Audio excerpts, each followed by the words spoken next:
Hello friends.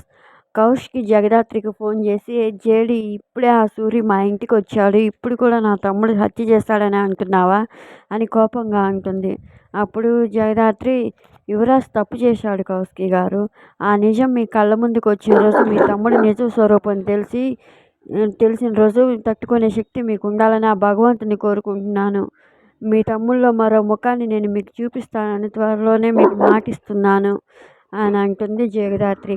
అప్పుడు కౌశిక్ కూడా, నేను కూడా నీకు ఒక మాట ఇస్తున్నాను జేడి, నీ పొగరుకు కారణమైన నీ పవర్ని నీకు దూరం చేస్తాను, నీ గుర్తింపు కారణమైన నీ ఉద్యోగాన్ని దూరం చేస్తాను అని కోపంగా అంటే, సరే కౌశికి గారు, ఛాలెంజ్ అని జగదాత్రి అంటుంది. ఛాలెంజ్ అని కోపంగా కౌశికి అంటుంది. ఇంక వీళ్ళిద్దరి మధ్య పోరు మొదలైనట్టుంది. వైజయంతి అనుకున్నట్టు ఏం జరుగుతుందో చూద్దాము. మీకు కనుక వీడియో నచ్చితే ప్లీజ్ లైక్ చేయండి. Thank you for watching.